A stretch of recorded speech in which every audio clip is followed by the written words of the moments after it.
Hey guys, what's up? Welcome to a brand new video. Today I have a live recording session for you where I trade the London session.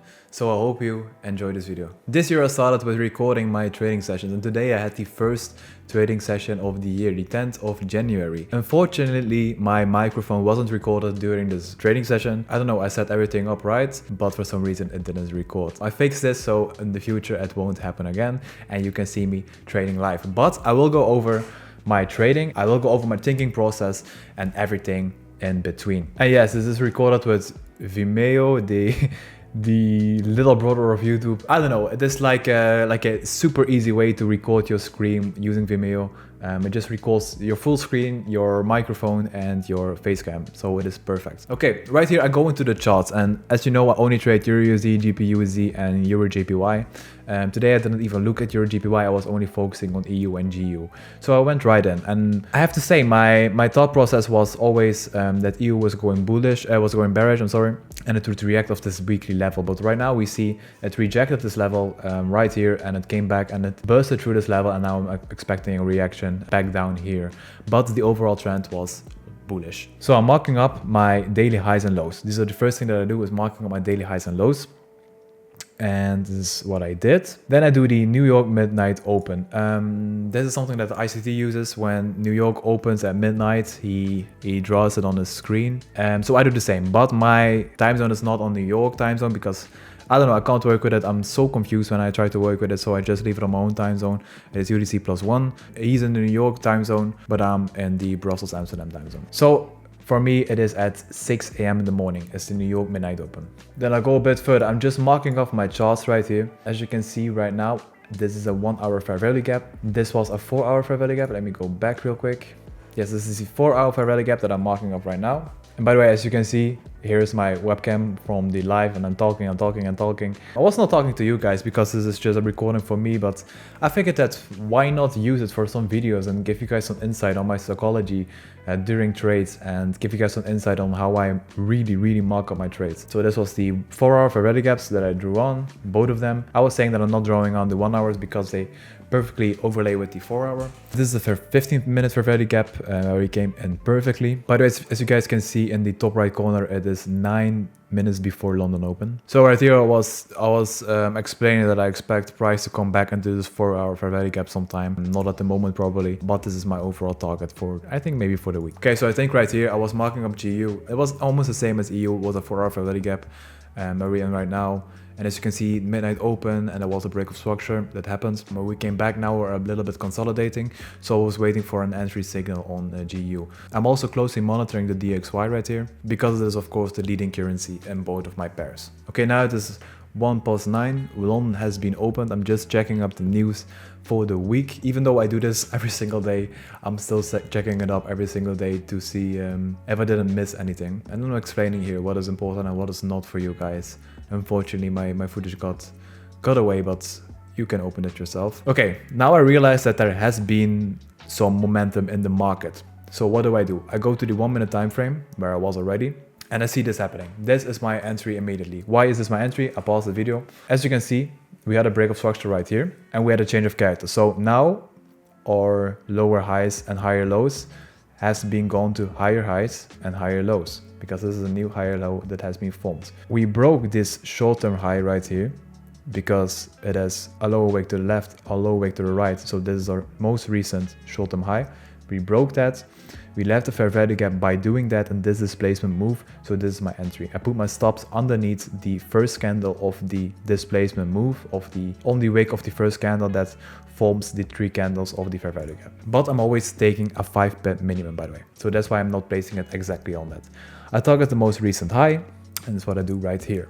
Right now I'm calculating my risk, whatever I need to use, because I'm doing a new challenge, a 200k challenge. So I'm not used to risking this much on accounts, because my account is 150. Then it comes back down and going to tap my entry immediately, but you're going to see something happen that is annoying, very annoying. I did not see it happening live, by the way, because I was watching all of other things. I'm looking at my screen on top, because that is where my second screen is and where my MetaTrader is running. So I'm still just looking. I've planned in the trade.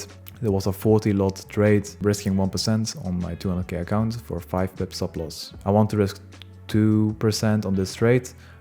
but I couldn't because I couldn't put on 80 lots. So what I could have done was put on 2 times 40 lots, or I could divide my risk into another asset, and that is what I did. You're going to see that in a second. I'm going to a point I am realizing that I've been bamboozled with my trade and I've not been tapped in by the pip. You're going to see that in a second. So right now I'm just waiting for this candle to come down, because it still could come down. Okay, I have to blur some of this because you can see my account's number on here, but I will show you the execution tab. Okay, so I'm just waiting. Now I'm checking out EU, and I'm seeing that EU is also forming a very nice entry. So I'm going to the higher time frames to check if my analysis is right, and it is. And I don't find a fair value gap on a lower time frame other than the 1 minute. That is underneath my equilibrium level. So until still checking out GU, and right here I'm coming to a point where I'm realizing that the best thing that I can do is dividing my risk between the 2 assets. Okay, as you can see right here, I did not get them by the pip. I'm just still waiting. But it doesn't happen. And the cool fact, by the way, is that I deleted my order, and later this day, an hour later or 2 hours later, it came back to tap that entry perfectly, and then it's reversed all the way back up to my take profit. But I already deleted my order. Okay, so this is my EU trade. I'm taking right here, by the way, the entry that is on equilibrium, that is at the bottom of the highest fair value gap, and I put my stops underneath first candle that is forming the fair value gap that is the lowest. Don't pay attention to my TP, by the way, I'm going to change this later in the video. I'm also still calculating risk, by the way, here, because my stop loss is a 5.5 in this case, and this is a point where I entered manually. Right now I'm entering manually because it had hit my initial entry already. So I think my entry was a bit lower than this on the screen actually. I can see it for you if I go real quick to my MetaTrader. Okay, so my entry was up 32.5. Okay, so it is actually a bit higher than this is on the screen, but it's like 2 pips, like 1.5 pip even. Again, blurring this, but you can see we are in 1k profit already. And this is a lot of money, but it is nothing. It's like 0.25% on this account. So GU flying, and I'm realizing that I've been bamboozled by the pip on this one. Maybe my own fault. Maybe I should have considered spreads, but if I'm always going to do that, I'm going to risk more than I should sometimes, so it is just unfortunate. Targeting the most recent highs, but then I'm realizing that it could go to the daily high, but I did not consider news coming out later this day. So I'm going to go a little bit further in the trading session. By the way, once my microphone issue is fixed, or this fixed already, so once I use this footage again, you will see my live reactions to this on my live psychology when I'm talking to you guys on the camera. So as you can see right here, this is a point where EU has reached almost 2R, had it taken out the most recent high. So this is my 2R trade. I did not close right here. There were 2 reasons, because I was expecting it to go to the daily high, but I did not consider news coming out what would drive it lower to take it after the news higher. That is exactly what happens right now. Yeah, that is exactly what happened. Oh my god.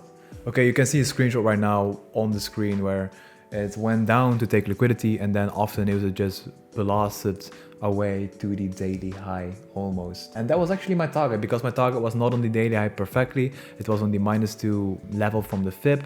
There was like 5 pips, something like that underneath the daily high. That was because it was a 5R trade exactly. So that's why I put my TP right there, and that would be perfectly hit if it was not for that liquidity grab before the news. So what did I do actually? Or what should I have done? I should have put my TP on 2R. That was number 1. And I will be going back to that just for this challenge, I think. I think this is the most easy and conservative way to do this. And then when I saw this, I should have closed manually. That's the second thing. But what I did actually is I let it come up, back up, and then I was looking for reasons for it to go down. So for it to go down to my stop loss. And I found those reasons. I found a change of character in this trade right here. I found dollar reversing perfectly on my level that I drew out right here, and it exactly came to this level and then came down immediately after this. That's also really crazy. But I was looking for reasons for my trade to go wrong. And is this a healthy thing to do? Yes and no. Maybe you're going to see things that aren't there. That is one. But if you are aware of what you're seeing and what you're doing in the markets, you can do this very effectively. So I was waiting for a change of character on the 1 minute where it would go down. If it would do that, it would go down to my entry or to my exit. So that happens right here. We made a lower low and we made a lower high. So after that, this happened and this lower high was formed. I closed my trade. That was around here. I closed my trade around here. It was like, let me see. Yes, I closed my trade at 36. So almost at the level what you see right now for like a 0.7% win. It was still a win. And even if it is a break even, it is still a win. If you don't lose money, it is still a win. So I'm happy, but I'm not satisfied. It could have gone better, but there were a lot of things to learn from, and I also did learn from them. I was just protecting my capital at this point because it came back to my entry and then it went back up again, almost to like these levels that you see right here, maybe a bit higher even than this, and then it collapsed down through my stop loss. So I was just protecting my capital right here and trade managing my trades. Guys, if you enjoy this content, like where we're reviewing my trading day, please let me know in the comments down below. I trade ICT concepts, and obviously I'm still improving myself, but I want to share everything as transparent with you guys, how I'm doing that and which trades I'm taking. And I think this is the right way that we can start off 2023 by doing that. Guys, if you enjoyed this video, don't forget to leave a like down below. Don't forget to subscribe if you're new to the channel. If you have a comment, if you have a question, if you have anything to tell me, please let me know in the comments down below, and I will see you in the next one. Bye bye, guys.